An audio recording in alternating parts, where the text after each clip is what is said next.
네, 안녕하십니까. 에이블 잉글리시의 루카스입니다. 전치사 at은 언제 사용되는 걸까요? 우리가 대부분 전치사를 공부할 때, at은 뭐뭐에는 at이야, 뭐뭐 for은 위에서야, to는 뭐뭐으로라고 이렇게 한국어랑 대충 이렇게 공부를 하는 것이죠. 그런데 이렇게 한국어식으로 이렇게 대충 공부해서는 이 언어라는 것 자체를 제대로 이해할 수가 없습니다. 영어라는 것은 한국어와 전혀 관련이 없습니다. 상식적으로 생각하면 한국어와 영어가 비슷할 그런 이유가 전혀 없는 것이죠. 그렇다면 우리가 한국어식으로 공부를 했을 때 언어가 어느 정도 비슷하게 나오는 이유는 그냥 우연의 일치라고 보는 것이 맞겠습니다. 그러면 영어는 영어로 받아들여야 되는 것이죠. 미국 사람들이 한국어를 공부하면서 영어를 기준으로 계속해서 우리에게 따져든다면 우리는 기분이 나쁘겠죠. 영어는 이런데 왜 한국어는 이래? 영어로는 이건데 왜 한국어는 이런 거야? 라고 자꾸 따져들면 우리나라 입장에서도 굉장히 기분이 나쁠 것입니다. 그런데 대부분의 한국 사람들이 그런 식으로 영어를 대하죠. 한국어로는 이런데 왜 영어는 이런가요? 라고 자꾸 이제 따져들기 때문에 본인의 영어가 늘지 못하는 것입니다. 그렇다면 영어를 어떻게 받아들일 것인가? 머릿속으로 그림을 상상하면서 공부해 보시는 것을 저는 추천드립니다.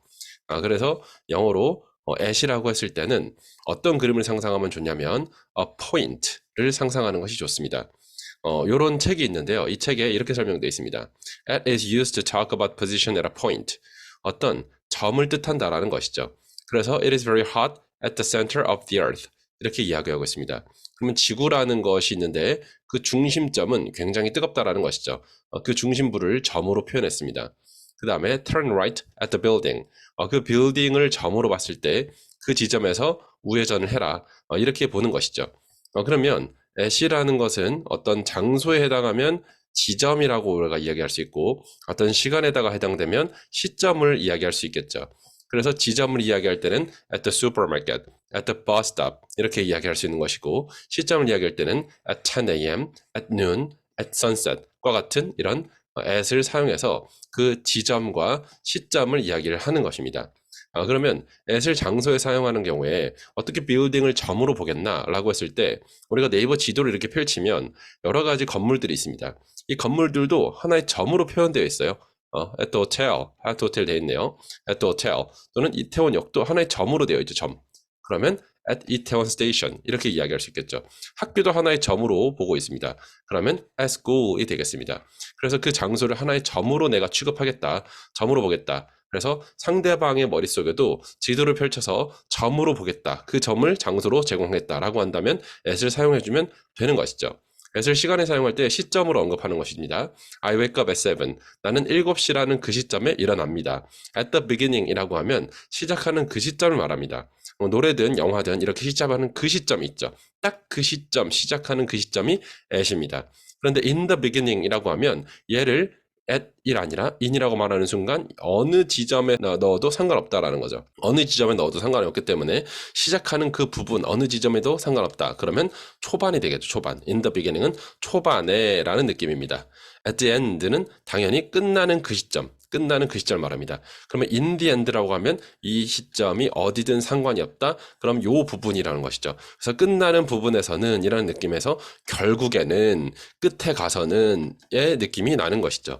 그래서 at the end, at the beginning은 딱 시작하고 끝나는 그 시점, 점으로 보겠다라는 거고요. in으로 보겠다라면 요 안에 있는 그런 느낌이기 때문에 요렇게 들어가서 in the beginning 하면 그 시작하는 요 시점 중에서는 초반에는 이라는 느낌이고요. in the end는 요 안에서 그래서 결국에는 끝에는 이라는 느낌이 나는 것이죠. 또 언어를 거듭해서 사용하면서 어감으로 발전하고 그리고 그 어감이 여러 가지 상황에서 쓰게 됩니다. 즉 at이라는 것이 시간이나 장소에만 쓰는 것이 아니라 이럴 때도 쓰이는 것이죠. Look at the star. 저 별을 좀 봐. 할 때 밤하늘에 별이 이렇게 떠 있으면 점이죠, 점. 그래서 그 점을 바라본다라는 개념이니까 look at을 사용하는 것이죠.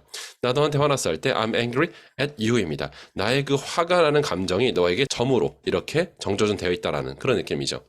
비웃지 마, don't laugh at me 입니다.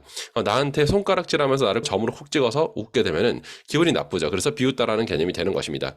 이렇게 우리가 at이라는 것을 그냥 뭐뭐에라고만 공부하는 것이 아니라 어감이나 그림으로 내가 공부를 하고 있으면 하나를 배워서 여러 가지 상황에 응용이 가능합니다. 그런 것이 이제 효율적인 영어 공부라고 할 수 있겠죠. 이 응용이 가능하다라는 것은 여러 가지 다른 처음 보는 문장들에서도 유추를 할 수 있다라는 거죠. 어감으로 유추할 수 있습니다. 그러면 I'm surprised the news. 나는 그 뉴스라는 것을 콕 찍어서 그 뉴스에 내가 놀랐다 할 때 at을 쓸 수 있겠죠. He is good finding problems. 어떤 문제를 찾아내는 고능력을 콕 찍는 것이죠. 그래서 at이라고 볼 수 있겠습니다. 둘 다 at입니다. 이런 식으로 효율적으로 계속해서 전치사를 공부해 가시면 좋겠습니다. 여기까지 할게요. 감사합니다.